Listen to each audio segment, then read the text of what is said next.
Hi குட்டீஸ், எப்படி இருக்கீங்க எல்லாரும்? எப்படி போயிட்டுருக்கு கிளாஸ் எல்லாம்? எக்ஸாம் எல்லாம் முடிஞ்சுதா? எப்படி இருந்தது ஆன்லைன் எக்ஸாம்? ரொம்ப சந்தோஷமா இருந்ததா?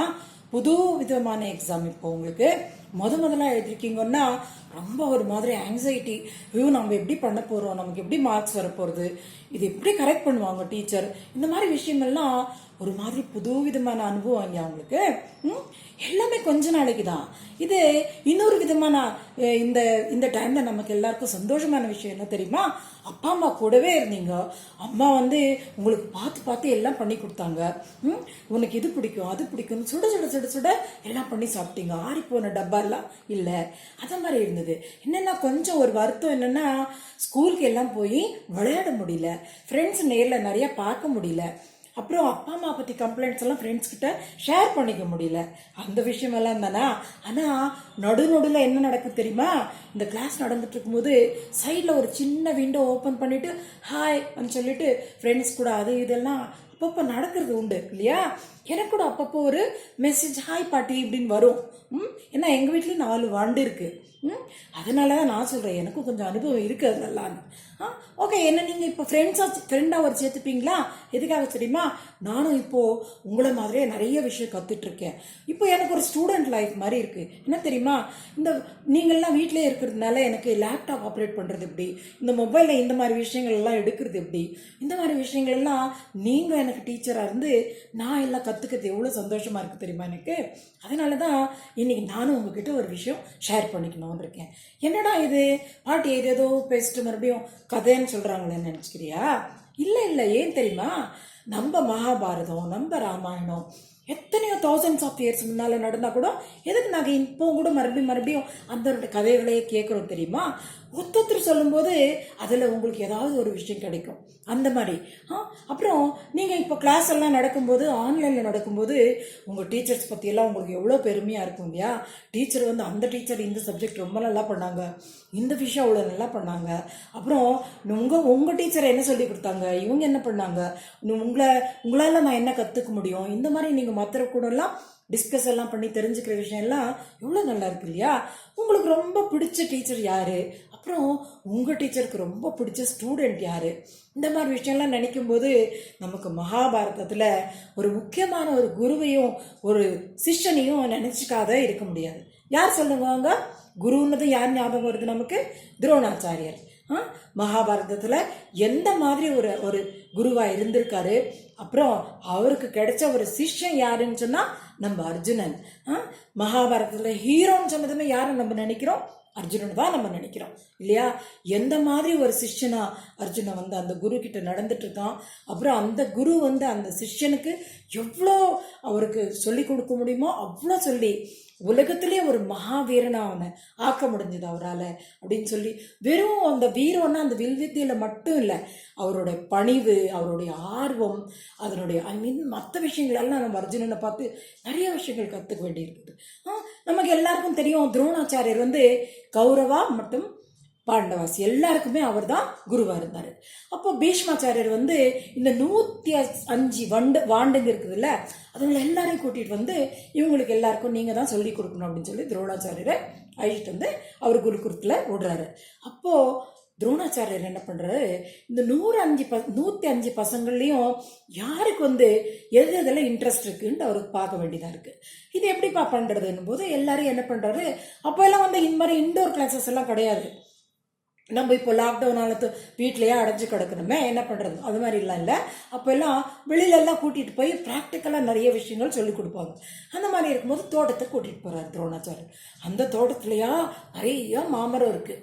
அந்த மாமரம் எல்லாம் பார்த்தா எல்லா இடத்துலையும் அவ்வளோ, சில இடத்துலலாம் காயாக இருக்குது, சில இடத்துலலாம் பழுக்க போகிறதா இருக்குது, சில இடத்துலலாம் பழுத்துட்டு இருக்கு. அந்த மாதிரிலாம் இருக்கும்போது ஒரு மாதிரி அந்த மாமரத்துடைய மனம் இருக்கே, அந்த மாங்காயோட மனம், அந்த மாம்பழத்தோட மனம் பசங்களுக்கெல்லாம் ஒரு மாதிரி ரொம்ப இன்னும் கொஞ்சம் ஆர்வத்தை ஜாஸ்தி ஓ எவ்வளோ அழகாக இருக்குது இந்த இடம் அப்படின்னு சொல்லி. அப்போ எல்லாம் எல்லாத்தையும் பார்த்துட்டு இருக்காங்க. அப்போ துரோணாச்சாரியர் என்ன பண்ணுறாரு, ஒரு மரத்து மேலே ஒரு கிளி பொம்மை கொண்டு போய் வைக்கிறாரு. கிளி பொம்மை கொண்டு போய் வச்சுட்டு அந்த கிளி கிரீன் கலர் பச்சையாக இருக்குது, அதனுடைய கண்ணு சிகப்பு கலரில் இருக்குது, ரெட் கலரில் இருக்குது. அப்போது எல்லாரையும் கூப்பிடுறாரு. எல்லாரும் அப்புறம் போய் இந்த மாமரத்தெல்லாம் நம்ம பார்த்துட்டு இருக்கோமோ இல்லையோ, அதனால எல்லாரையும் வாங்க அப்படின்னு சொல்லி கூப்பிடுறாரு. கூப்பிட்டுட்டு இப்போ நீங்கள் எது கூப்பிட்டுட்டு வந்திருக்கேன் தெரியுமா, உங்களுக்கு என்ன பண்ணணும் தெரியுமா, நீங்கள் இந்த மாதிரி அந்த மரத்து மேலே ஒரு கிளி இருக்குது, அந்த கிளி ஒரு கண் இருக்குது, அதுக்கு அந்த கண்ணு சொகப்பாக இருக்கு இல்லையா, நான் உங்களுக்கு ஒரு வில்லையும் ஒரு அம்பையும் தரேன், அதை வச்சுட்டு நீங்கள் அந்த குறி வச்சு அந்த கண்ணுக்கு நீங்கள் இதை அடிக்கணும் அப்படின்னு சொல்லி சொல்கிறாரு. கிளாஸ் நடக்கும்போது நம்ம என்ன பண்ணணும், டீச்சர் என்ன சொல்கிறாங்களோ அதை நம்ம சரியாக கேட்டுக்கணும் இல்லையா, முக்கியமான முதல் பாயிண்ட் அதுதான். சரி, டீச்சர் என்ன சொன்னார் அதை எல்லாரும் கேட்டுட்டாங்க. எத்தனை பேர் கேட்டாங்கன்னு தெரியாது, நமக்கு இனிமே தான் தெரிய போகுது. ஓகே, சரி, அப்புறம் என்ன பண்ணுறாரு, எல்லாரையும் ஒத்துத்தராக கூப்பிடுறாரு. சரி பண்ணிட்டு ரெண்டுத்தையும் கொடுத்து இந்த மாதிரி இந்த வில்லையும் அம்பையும் கொடுத்து, நான் என்னப்பா சொன்னேன், இப்போ நீங்கள் என்ன பண்ணணும் பண்ணுங்க அப்படின்னு சொல்கிறார். உனக்கு என்ன தெரியுது அங்கே மரத்தில், முதல் பாயிண்ட் கேட்குறாரு. அப்போது முதல்ல கௌரவ பக்கத்துலேருந்து தான் வராங்க. வந்ததும் அப்போது என்ன சொல்கிறான் ஒரு பையன்,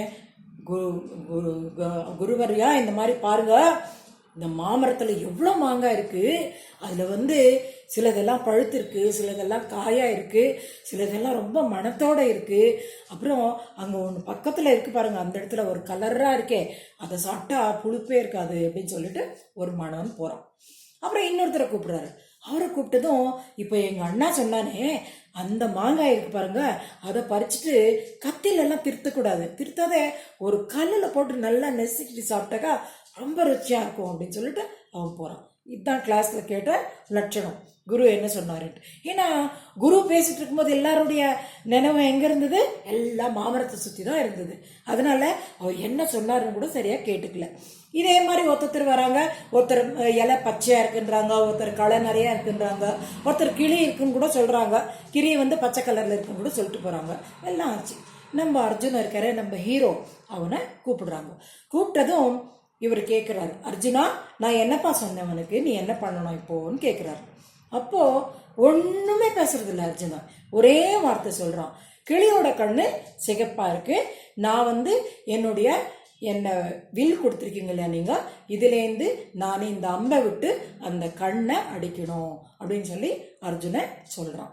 இது என்ன, இதுதான் ஒரு கவனமாக கேட்குற ஒருடைய மாணவனோட ஒரு குறிக்கோள்னு சொல்லலாம், நம்ம ஃபோக்கஸ்ன்னு சொல்லுவோம்ல, அது கரெக்டாக அவனுடைய ஃபோக்கஸ் எங்கே இருந்தது, அந்த கிளியோட அந்த கண்ணை தவிர மற்ற விஷயத்தில் எதுலேயுமே அவனுடைய நினைவை கொண்டு போகல. ஸோ இதுதான் ஒரு கிளாஸில் ஒரு ஸ்டூடெண்ட்டாக இருந்து நம்ம பண்ண வேண்டிய முதல் வேலை. என்னென்னா, நீங்கள் எந்த சப்ஜெக்ட் எடுத்துக்கிறீங்களோ ஒரு 40 மினிட்ஸ் இருக்கலாமா, 30 மினிட்ஸ் இருக்கலாம், ஒரு நாளைக்கு ஒரு 4 சப்ஜெக்ட் 5 சப்ஜெக்ட் எடுக்க போகிறீங்கன்னா அந்த 40-30 மினிட்ஸ்க்கு என்ன பண்ணணும், நம்ம நினைவு பூராவும் அந்த சப்ஜெக்டில் டீச்சர் என்ன சொல்கிறாங்களோ அது மேலே இருந்துட்டா நம்மளுடைய பாதி வேலை முடிஞ்ச மாதிரி தான்.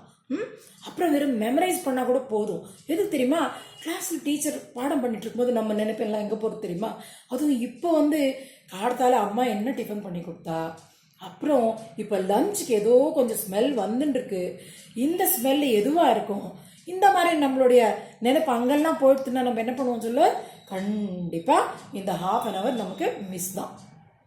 ஒரு 5 மினிட்ஸோ 10 மினிட்ஸோ மறுபடியும் நம்ம மனசு நம்ம வாபஸ் கொடுத்துட்டு டீச்சர் என்ன சொல்கிறாங்க, டீச்சர் சொல்கிறத நம்ம நல்லா கேட்டுக்கலாம். இந்த மாதிரி நினைப்பு நமக்கு வந்தால் என்ன பண்ணுறோம், கண்டிப்பாக அர்ஜுன மாதிரியே நம்மளாலையும் ஃபோக்கஸ் பண்ண முடியும் நம்ம சப்ஜெக்டால். அதே மாதிரி என்னப்பா இது இவ்வளோ ஈஸியான வேலையான்னு நினைக்காதீங்க. ஏன் தெரியுமா, முதல்ல கொஞ்சம் கஷ்டமாக தான் இருக்கும். எல்லாருக்கும் டீச்சர் ஒரே மாதிரி தான் பாடம் சொல்லி கொடுக்குறாங்க, அப்பா அம்மா எல்லாருக்கும் ஒரே மாதிரி புக்ஸ் வாங்கி கொடுக்குறாங்க. ஒருத்தர் எப்படி 95 வாங்க முடியுது, ஒருத்தர் எப்படி 80 வாங்க முடியுது, ஒருத்தர் எப்படி 70 வாங்க முடியுதுன்னு நினைக்கிறீங்களா? இதுதான் சீக்ரெட். அதனால தான் நான் சொல்கிறேன், நம்ம மகாபாரதத்துலேயோ நம்ம ராமாயணத்துலேயோ நமக்கு கிடைக்காத அறிவுரையே கிடையாது. அதனால் இன்றைக்கி நம்ம என்ன பண்ணுறோம், இந்த அர்ஜுனனுடைய இந்த ஃபோக்கஸ் இதை நம்ம மனசில் வச்சுக்கிட்டு நாளைக்கு கிளாஸ் படும்போது டீச்சர் என்ன பண்ணலாம், அதை பற்றியே நம்ம நினைக்கலாம். கிளாஸ் என்ன நடக்கிறாங்க, எந்த சப்ஜெக்ட் எடுக்கிறாங்க, அதை தவிர ½ an hour நான் என்னுடைய மனசு வேறு எங்கேயும் கொண்டு போக மாட்டேன் அப்படின்னு நினச்சோம்னா கண்டிப்பாக என்ன பண்ணும், நம்மளும் 95% இந்த 100% எடுக்கிறதுக்கு எல்லா விதமான சான்சஸும் இருக்குது. ஓகே, அப்புறம் எனக்கும் அப்பப்போ நீ உங்ககிட்ட ஏதாவது கற்றுக்கணும்னு இருக்கும், நீங்களும் என்கிட்ட ஏதாவது ஷேர் பண்ண வேண்டியிருக்கும்.